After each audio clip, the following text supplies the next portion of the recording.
বিসমিল্লাহির রহমানির রহিম। মাননীয় স্পিকার, আপনাকে ধন্যবাদ।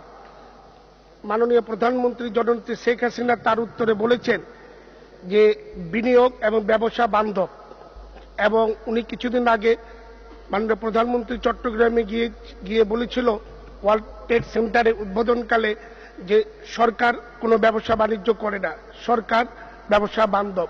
মাননীয় প্রধানমন্ত্রীর কাছে আমার জিজ্ঞাসা, বাজারের সারা পৃথিবীতে তেলের বাজার কমে গেছে $110 থেকে $30। ইরান খুলে গেলে এবং সেখানে $15-20 মধ্যে আসবে।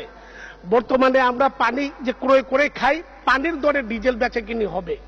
তো এই যে ডিজেলের দাম যখন কমাচ্ছে না, তখন বিদেশি যারা মালামাল আছে, ইন্ডাস্ট্রির মালামাল আমাদের দেশে পাঠাচ্ছে, তাদের পড়তা হচ্ছে। আর বাংলাদেশের যে ইন্ডাস্ট্রি, মাননীয় প্রধানমন্ত্রী বলেছে বিনিয়োগ হচ্ছে, বিনিয়োগ কিন্তু এখন হচ্ছে না, কারণ ব্যাংকে অলস টাকা পড়ে আছে, বিনিয়োগ হচ্ছে না, কারণ তেল আর ডিজেলের দাম বাড়তি হিসাবে এখানে কোনো পড়তা হচ্ছে না, কাজে এখানে কোনো বিনিয়োগ হচ্ছে না। এবং তেলের দাম যদি না কমায়, এই যে সিএনজির ব্যাপারে মাননীয় প্রধানমন্ত্রী বলল ইন্ডাস্ট্রি পাই না, গ্যাস থেকে মানুষ 1 মিনিট, পেট্রোল থেকে গ্যাস থেকে পেট্রোল আমাদের দেশে আমরা পেট্রোল বাইরে থেকে ক্রয় করি না, পেট্রোল আমরা ক্রয় করি।